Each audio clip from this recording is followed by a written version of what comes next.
Nabi. Kisah teladan Nabi. Assalamualaikum. Yuk dukung Kabi dengan menekan tombol subscribe. Selamat menonton. Hudhud, burung pembawa kabar. Aku adalah seekor burung. Namaku Hudhud. Aku diperintahkan Allah untuk membantu perjuangan Nabi Sulaiman. Suatu hari, Nabi Sulaiman mengumpulkan semua burung. Hampir semua temanku berkumpul bersama beliau. Hanya aku sendiri yang tidak bisa hadir karena aku sedang mencari berita penting. Aku membawa berita dan kemudian menghadap kepada Nabi Sulaiman. Baginda Raja, Ratu Bilqis dari Kerajaan Sabah telah berbuat syirik. Dia menyembah kepada matahari. Nabi Sulaiman kemudian menulis sepucuk surat dan meminta Hudhud untuk menyampaikannya kepada Ratu Bilqis. Hudhud pun langsung pergi ke Kerajaan Sabah dan menjatuhkan surat tepat di hadapan sang ratu. Ah, kertas apa ini? Seperti sebuah surat. Apa-apaan isi surat ini? Sungguh penghinaan bagiku. Ratu Bilqis gemetaran membaca surat tersebut. Surat tersebut berisi ajakan untuk menyembah Allah Subhanahu wa Ta'ala. Ratu Bilqis merencanakan sesuatu untuk melawan Nabi Sulaiman. Saat itulah aku bertugas untuk mengawasi dan melaporkan semua rencana Ratu Bilqis. Berkat informasi dariku inilah, Nabi Sulaiman berhasil meyakinkan Ratu Bilqis bahwa tak ada yang layak disembah selain Allah. Akhirnya, Ratu Bilqis beserta rakyatnya beriman kepada Allah dan percaya bahwa Nabi Sulaiman adalah utusan Allah.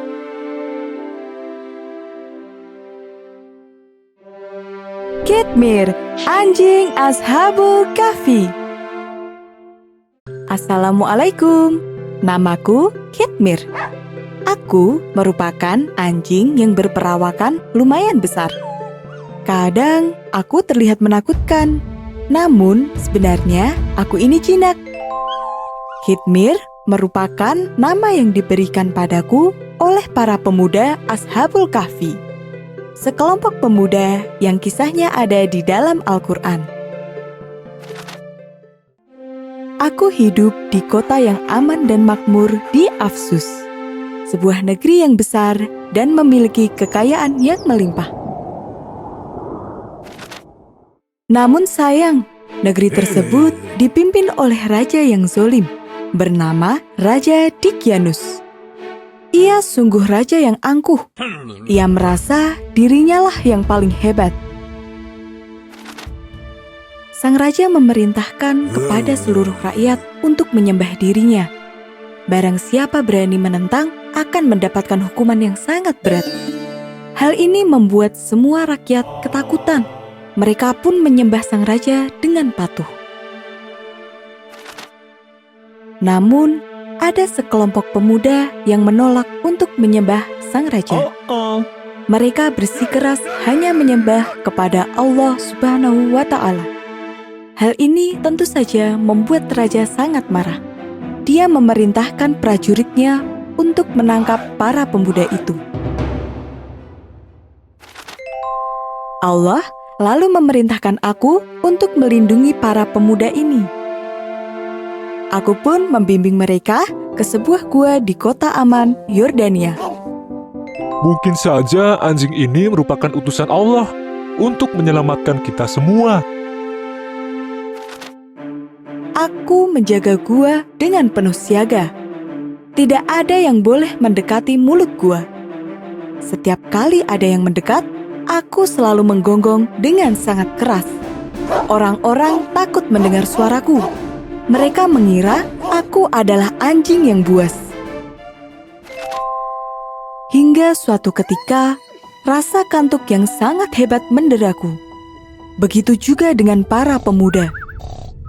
Kami pun tidur terlelap di dalam gua. Entah berapa lama kami tertidur, hingga akhirnya rasa lapar yang tak tertahankan membangunkanku. Aku lihat para pemuda juga masih tertidur. Kubangunkan mereka satu persatu. Aku menggonggong sekeras-kerasnya hingga mereka terbangun. Mereka semua merasa heran sama sepertiku. Begitu terbangun, rambut dan jenggot mereka tumbuh begitu panjang dan lebat. Oh, lihatlah jenggot ini. Panjang sekali. Berapa lama kita tertidur? Oh, ini sungguh aneh.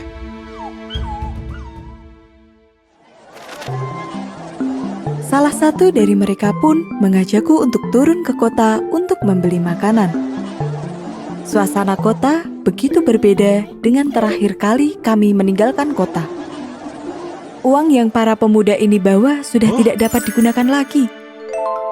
Uang itu sudah tidak berlaku. Dari mana kalian mendapatkan uang yang sudah tidak dipakai sejak 300 tahun lalu? Dari kejadian tersebut, mereka pun tahu jika mereka telah tertidur ratusan tahun. Raja sudah berganti kepemimpinan. Kota tersebut kini dipimpin oleh raja yang alim dan bijaksana. Rayap pemakan tongkat Nabi Sulaiman alaihissalam.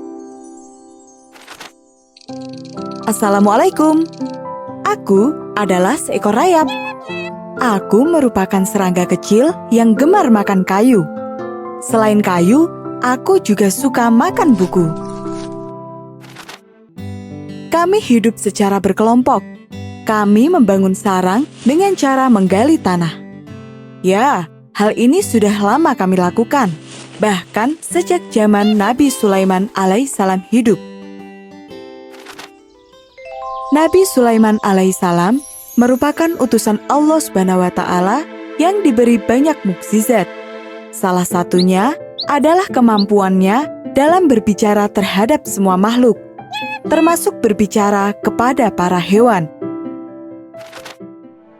Hingga sekarang pun tidak ada yang mampu menandinginya. Istananya sungguh megah. Semua lantainya terbuat dari marmer yang berkilau. Di masa tuanya, Nabi Sulaiman alaihissalam lebih sering beribadah.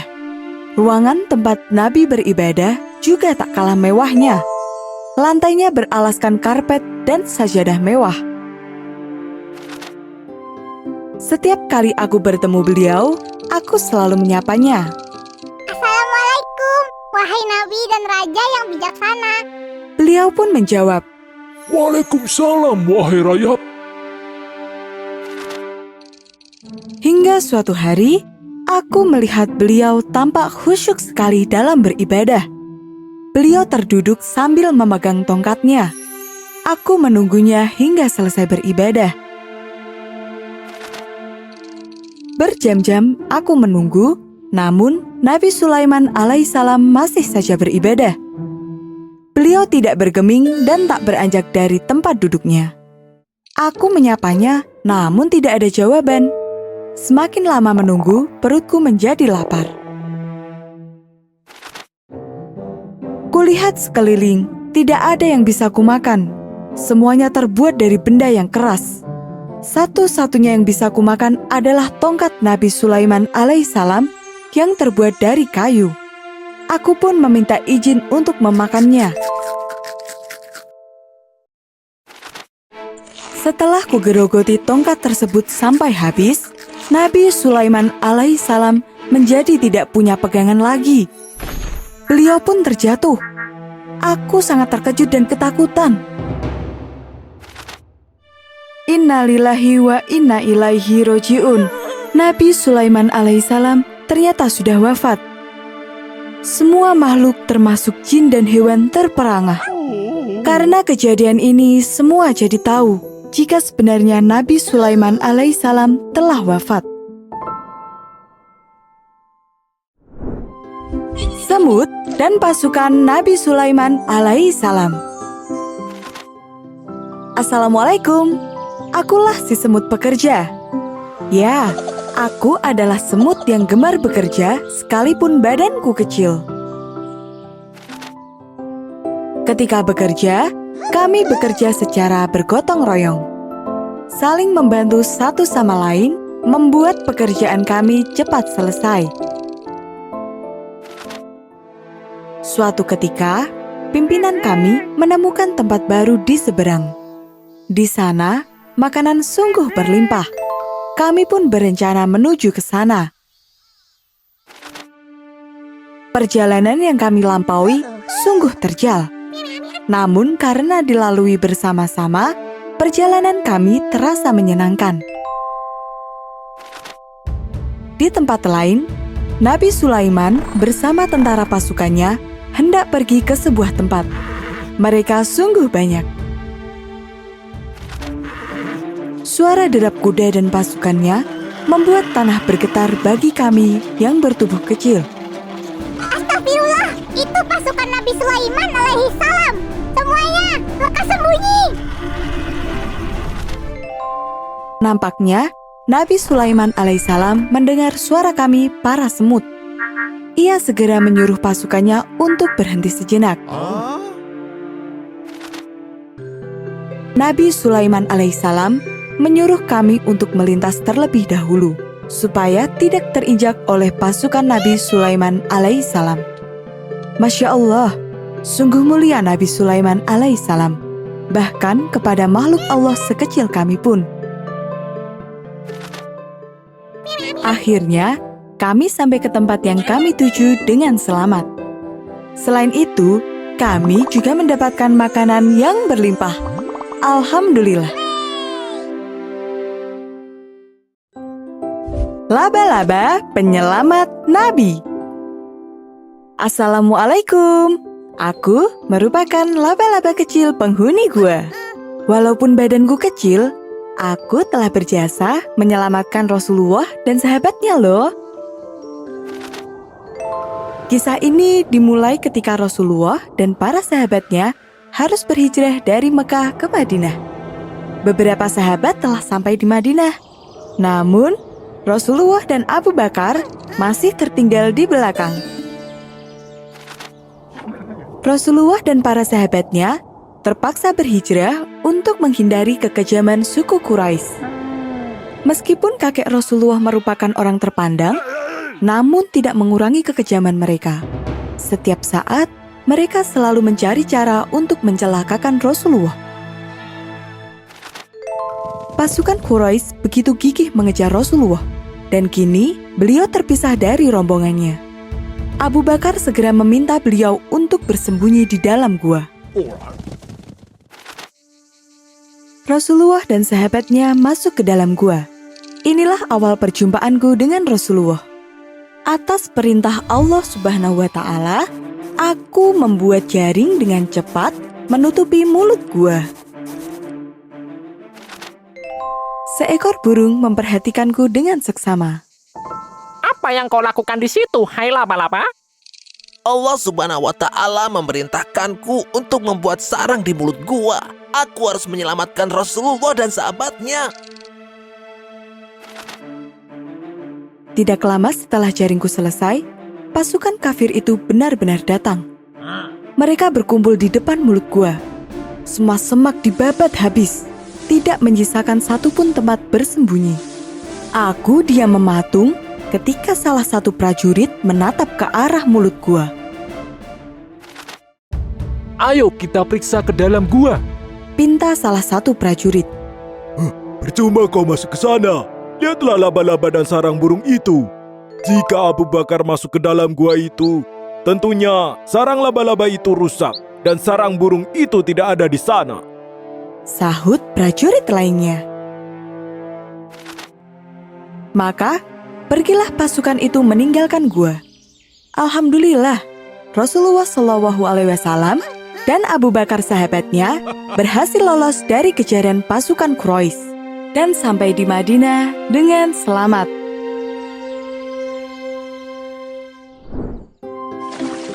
Ikan besar penyelamat Nabi Yunus alaihissalam.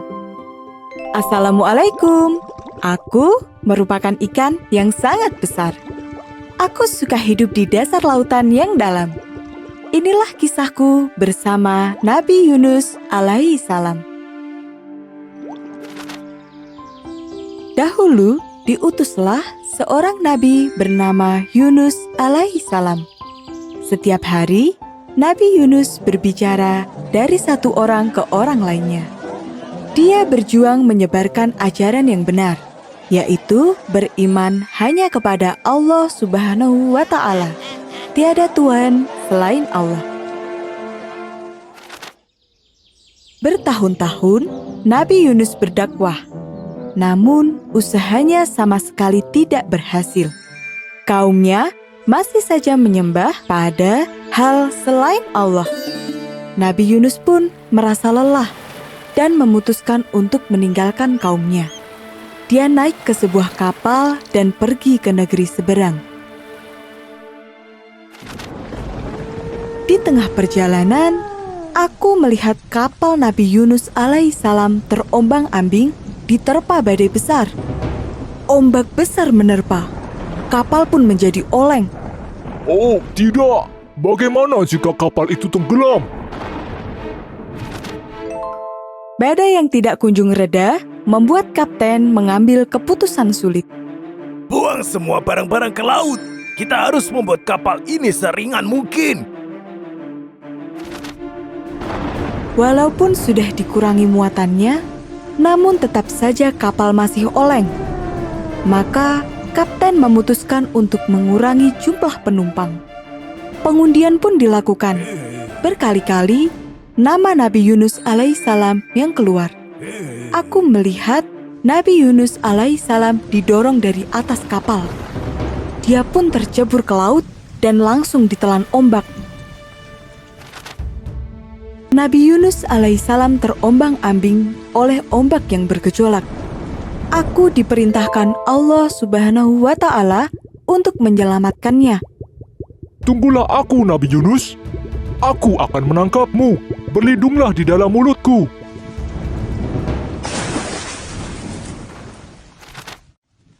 Nabi Yunus alaihissalam memang aku masukkan dalam mulutku. Namun, ia masih tetap hidup. Aku tidak menyakiti ataupun melukainya. Dia aman berada di dalam tubuhku. Aku harus berjuang melewati badai ini dan mencari daratan terdekat. Aku terus berenang mengarungi lautan yang luas. Dan aku pun mulai panik. Nabi Yunus bisa saja terluka jika terlalu lama di dalam tubuhku. Oh, di manakah pantai terdekat? Apakah ada pantai di dekat sini? Akhirnya, aku menemukan sebuah daratan. Aku pun memuntahkan Nabi Yunus di tepi pantai. Sesampainya di sana, kulihat Nabi Yunus alaihissalam bersyukur kepada Allah Subhanahu wa Ta'ala karena masih diberi keselamatan. Nabi Yunus alaihissalam pun melanjutkan kembali dakwahnya. Semoga Allah senantiasa melindungi Nabi Yunus alaihissalam. Tongkat ular Nabi Musa alaihissalam. Assalamualaikum. Perkenalkan, aku merupakan ular milik Nabi Musa alaihissalam. Aku adalah seekor ular yang besar. Pada awalnya, aku hanyalah sebatang dahan pohon yang besar. Pohon yang telah hidup selama puluhan tahun lamanya. Namun, atas kuasa Allah Subhanahu wa Ta'ala, aku diubah menjadi tongkat yang selalu dibawa oleh Nabi Musa alaihissalam. Aku selalu dibawa kemana-mana oleh beliau. Aku selalu menemani beliau ketika berdakwah. Apakah kalian penasaran bagaimana aku bisa bertemu dengan Nabi Musa alaihissalam? Cerita ini terjadi pada masa Fir'aun yang kejam memerintah dan menguasai Mesir. Ia merasa dirinya adalah Tuhan. Siapapun yang berani menentang akan dihukum, bahkan dipenjara. Berbanding terbalik dengan Fir'aun, istri Fir'aun Aisyah merupakan seorang wanita yang lembut. Ia merupakan ibu angkat Nabi Musa alaihissalam. Ia merawat Nabi Musa dengan penuh perhatian. Namun, ketika Nabi Musa alaihissalam beranjak dewasa, beliau memilih untuk tinggal di luar istana. Hal itu dikarenakan Nabi Musa alaihissalam tidak mau menyembah Fir'aun. Baginya, hanya Allah Subhanahu wa Ta'ala, Sang Pencipta alam, yang patut disembah. Di saat keluar istana itulah aku dipertemukan dengan Nabi Musa alaihissalam. Beliau memungutku. Lalu beliau berdoa kepada Allah Subhanahu wa Ta'ala untuk dimudahkan urusannya dalam menyampaikan tauhid kepada seluruh rakyat Mesir, termasuk pada Fir'aun. Semenjak itu, Allah Subhanahu wa Ta'ala memerintahkanku untuk selalu menemani Nabi Musa selama berdakwah. Hingga tiba saatnya, Nabi Musa alaihissalam menemui Fir'aun untuk mengajaknya menyembah Allah Subhanahu wa Ta'ala. Namun, Fir'aun terus saja menolak. Dia berkata bahwa dia lebih hebat daripada Tuhan yang disembah Nabi Musa. Fir'aun memerintahkan penyihir terbaiknya untuk memberi pelajaran pada Nabi Musa alaihissalam. Para penyihir mengeluarkan ular-ular kecil di hadapan Nabi Musa alaihissalam. Fir'aun bermaksud menunjukkan bahwa dia bisa menciptakan keajaiban. Nabi Musa alaihissalam tidak takut. Beliau melemparkanku. Atas izin Allah Subhanahu wa Ta'ala, aku yang awalnya tongkat berubah menjadi seekor ular besar. Aku memangsa semua ular-ular kecil tersebut. Para penyihir pun lari ketakutan. Begitulah kisahku menemani dan membantu perjuangan Nabi Musa alaihissalam dalam menyebarkan tauhid pada kaum Bani Israel. Ikan Nabi Musa alaihissalam. Assalamualaikum. Aku merupakan seekor ikan yang hidup di lautan. Hei, aku memiliki kandungan protein yang sangat tinggi. Bagus untuk tubuh kalian. Aku ini istimewa. Kalian mau tahu kisahku? Kisahku ini tertulis di dalam Al-Quran Surat Al-Kahf. Nabi Musa membawaku sebagai bekal dalam perjalanannya menuntut ilmu. Iya, aku sudah dimasak dan dimasukkan ke dalam wadah tertutup. Kala itu, Nabi Musa menganggap dirinya paling berilmu. Namun, Allah Subhanahu wa Ta'ala menegurnya. Salah seorang hambaku yang menetap di tempat pertemuan dua lautan adalah lebih berilmu daripada kamu.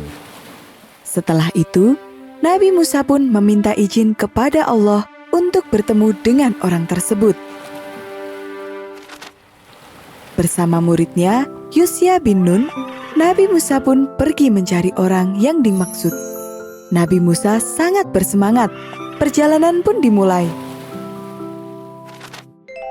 Allah berkata pada Nabi Musa, Bawalah seekor ikan dalam sebuah keranjang. Di mana saja kamu kehilangan ikan tersebut, maka disitulah dia berada. Maka dari dalam kotak bekal, aku menemani Nabi Musa alaihissalam dan muridnya selama perjalanan. Di tengah perjalanan, Nabi Musa beristirahat dan memakan sebagian bekalnya. Aku pun disisihkan setengah untuk dimakan nanti lagi. Sayang sekali, begitu Nabi Musa meneruskan perjalanannya, beliau lupa padaku.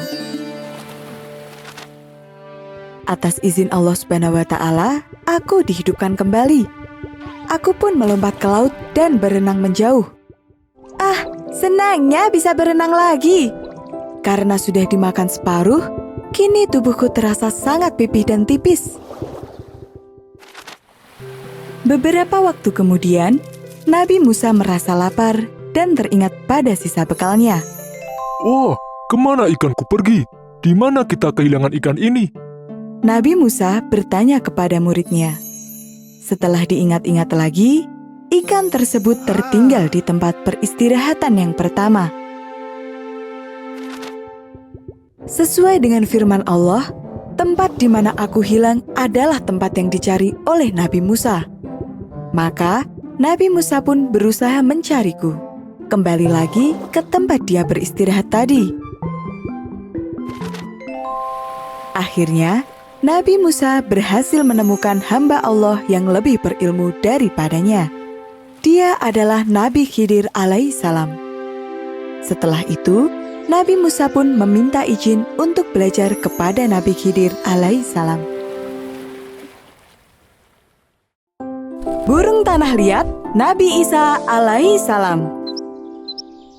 Assalamualaikum, perkenalkan, aku adalah seekor burung. Aku merupakan burung yang pandai berkicau.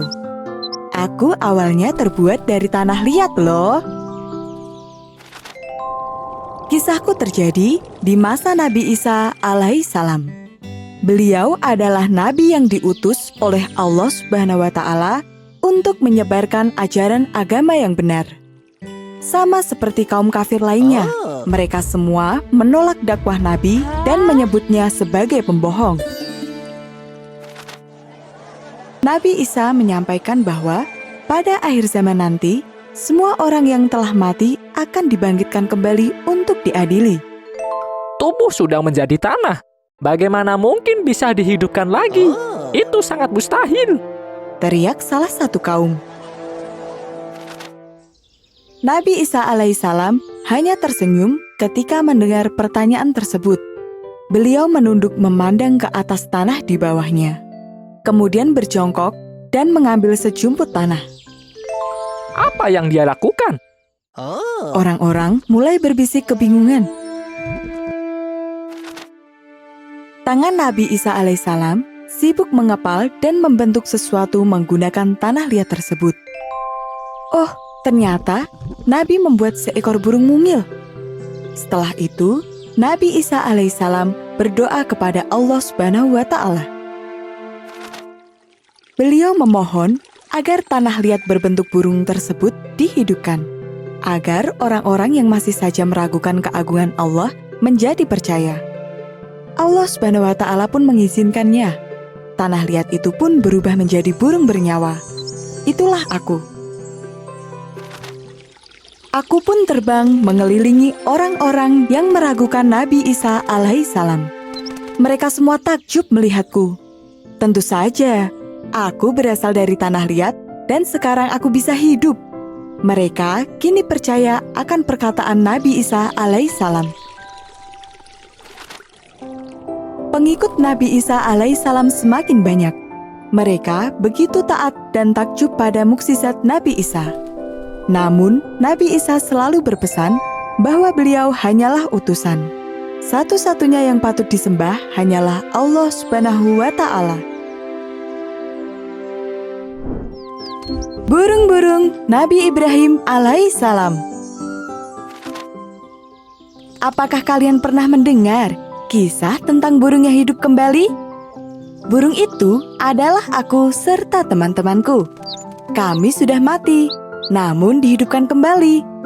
Kisah kami terjadi pada masa Nabi Ibrahim alaihissalam. Suatu ketika, aku mengajak temanku untuk berkunjung ke rumah Nabi Ibrahim alaihissalam. Rumah Nabi Ibrahim alaihissalam kan jauh. Mengapa kita harus ke sana? Kamu belum tahu, jika kita ke rumah beliau, kita akan mendapatkan biji-bijian yang segar. Temanku langsung tertarik mendengar hal itu. Maka, kami pun segera terbang menuju rumah Nabi Ibrahim alaihissalam. Benar saja, Nabi Ibrahim alaihissalam membagikan biji-bijian segar kepada kami. Kami sering bercengkrama dengan Nabi Ibrahim alaihissalam. Beliau merupakan orang yang penyayang. Kepalaku sering dielus olehnya. Selain penyayang, beliau juga orang yang sangat rajin beribadah kepada Allah Subhanahu wa Ta'ala. Suatu hari, Nabi Ibrahim terlihat termenung. Beliau seperti memikirkan sesuatu. Ya Allah, perlihatkan kepadaku bagaimana engkau menghidupkan orang yang sudah mati. Apakah kau meragukanku, hai Ibrahim? Sungguh, tidak ada keraguan terhadapmu ya Rob. Aku hanya ingin hatiku semakin mantap. Allah Subhanahu wa Ta'ala lalu memerintahkan Nabi Ibrahim alaihissalam untuk mengumpulkanku dan 3 ekor temanku. Setelah terkumpul, Allah Subhanahu wa Ta'ala memerintahkan Nabi Ibrahim untuk menyembelih kami. Kami tahu jika ini perintah Allah Subhanahu wa Ta'ala, maka kami pun rela berkorban. Bismillahirrahmanirrahim. Nabi Ibrahim alaihissalam mulai menyembelih kami. Jasad kami ditempatkan di 4 bukit yang berbeda. Setelah itu, Allah Subhanahu wa Ta'ala memerintahkan Nabi Ibrahim alaihissalam untuk memanggil kami dari kejauhan. Subhanallah, atas izin Allah Subhanahu wa Ta'ala, Sang Maha Pencipta, kami terlahir kembali. Kami pun segera terbang ke arah Nabi Ibrahim alaihissalam. Nabi Ibrahim alaihissalam tidak henti-hentinya bertasbih kepada Allah Subhanahu wa Ta'ala. Bani Israel dan sapi betina. Assalamualaikum.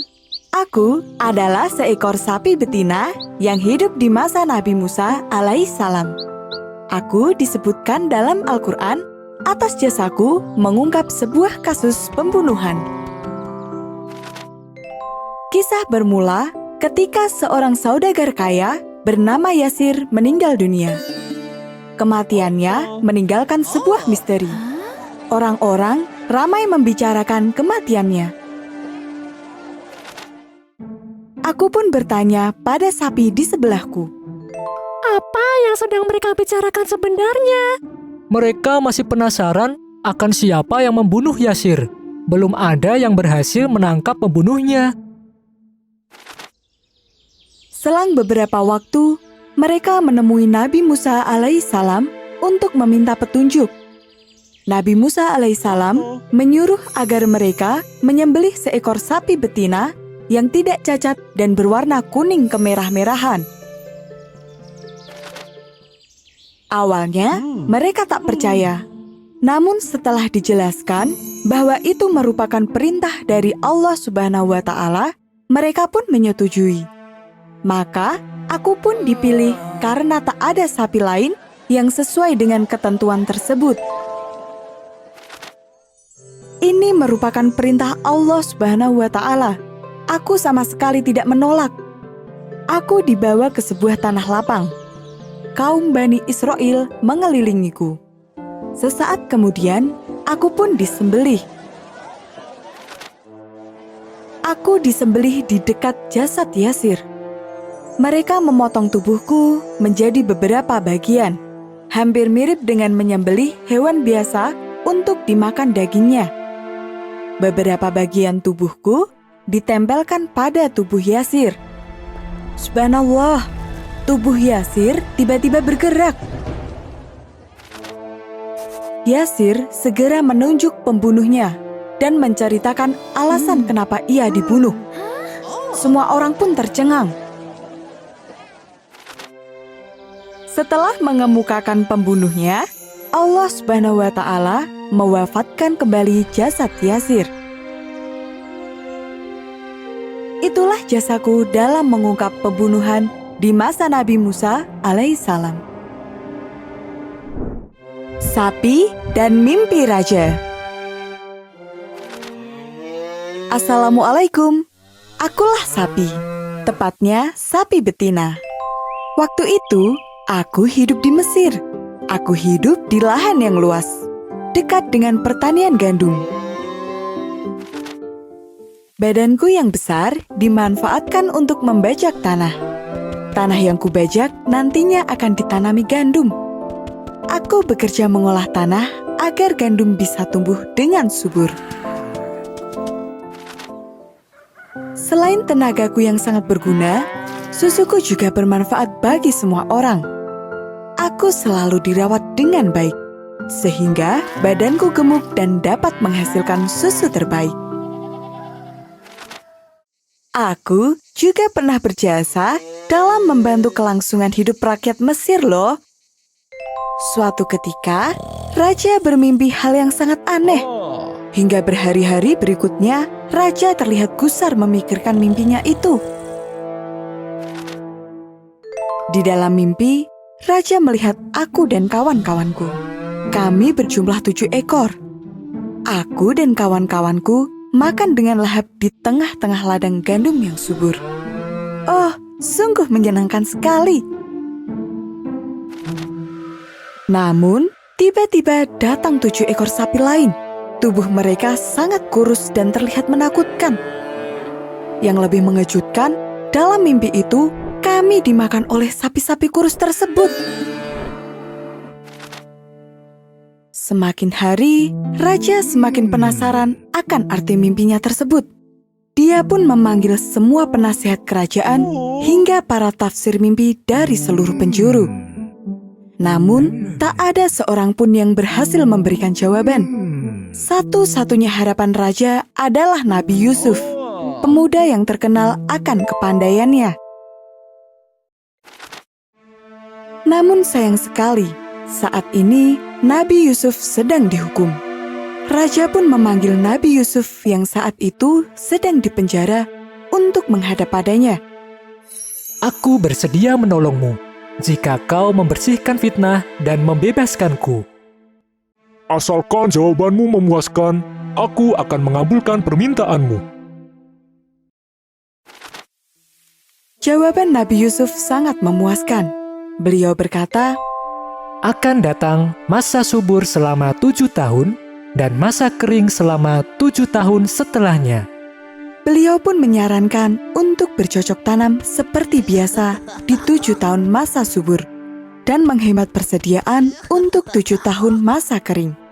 Apa yang mereka hasilkan sekarang akan menyelamatkan mereka di kemudian hari. Raja sangat puas mendengar jawaban Nabi Yusuf alaihissalam. Bertahun-tahun setelahnya, semua perkataan Nabi Yusuf benar-benar terjadi. Nabi Yusuf pun diberi jabatan sebagai menteri untuk mengatur bahan pangan di negeri Mesir. Burung ababil dan tentara bergajah. Assalamualaikum. Perkenalkan, akulah burung ababil. Aku burung yang pemberani dan tangguh. Namaku disebut dalam Al-Quran di surah Al-Fil yang berarti gajah. Kisahku ini terjadi di kota Mekah. Saat itu, Mekah merupakan kota yang sangat ramai. Selain perdagangannya yang maju, Mekah mempunyai Ka'bah, tempat beribadah untuk seluruh umat. Semua orang berbondong-bondong datang ke Mekah dari segala penjuru. Raja Yaman saat itu merasa cemburu pada kemajuan kota Mekah dan bermaksud untuk menghancurkannya. Rencana itu diketahui oleh kaum Quraisy. Mereka pun bersiap untuk berperang demi melindungi Ka'bah. Pasukan Yaman dipimpin langsung oleh Raja Abraha. Pasukan mereka yang terkenal adalah pasukan gajah. Para gajah yang berbadan besar dan kuat berderap dengan menakutkan. Waktu itu, pasukan gajah bukan tandingan rakyat Mekah. Namun, Allah punya rencana lain. Aku dan teman-temanku mendapatkan perintah untuk membantu rakyat Mekah dan tentara Quraisy dalam berperang melawan Raja Abraha. Atas izin Allah, kami mengambil batu-batu dari neraka yang sangat panas. Kami jatuhkan batu-batu tersebut ke arah pasukan gajah. Satu persatu pasukan gajah pun tumbang. Wahai teman-temanku, ayo kita kalahkan Abraha dan pasukannya.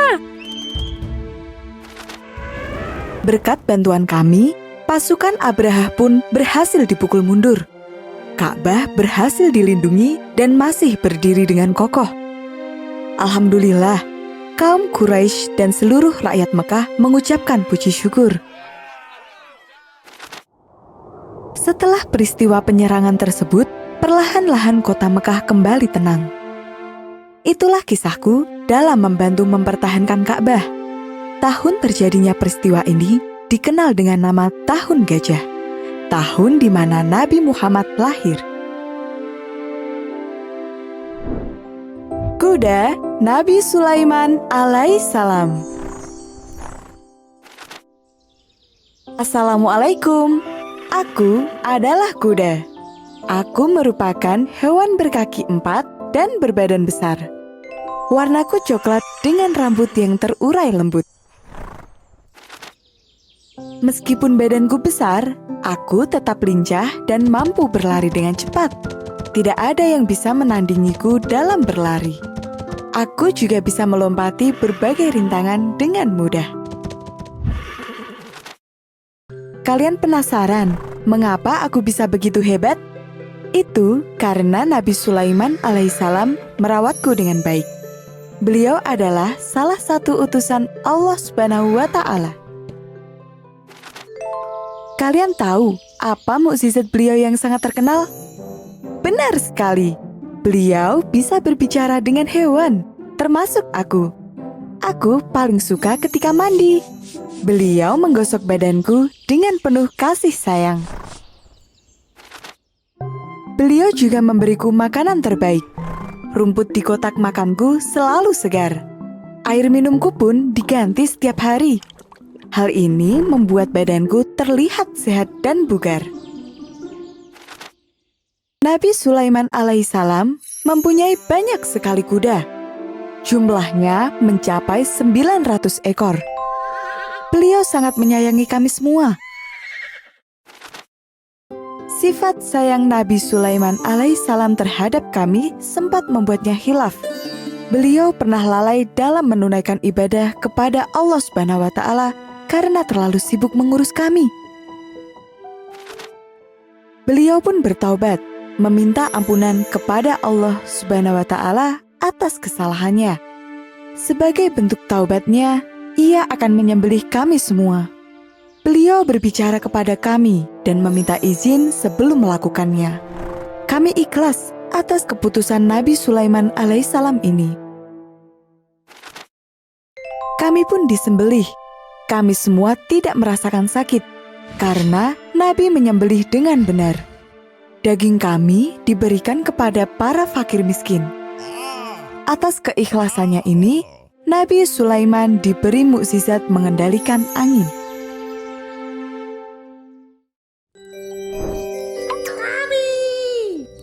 Kabi punya banyak sekali aktivitas. Mendengarkan kisah 25 nabi dan para sahabat lewat interaktif book, membaca kisah inspirasi muslim lainnya lewat picture book, dan juga belajar sambil bermain. Marble Asmaul Husna. Yuk kita belajar mengenal Asmaul Husna, 99 nama Allah beserta dengan artinya.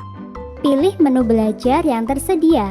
Ar-Rahman, Ar-Rahim, Al-Malik, Al-Quddus. Belajar mode tabel. Al-Qadir, Al-Muqtadir, Al-Muqaddim. Kamu juga bisa bermain untuk menguji kemampuan. Hebat! Tebak arti. As-Sabur. Pintar! Yuk download aplikasinya di Google Play Store atau App Store.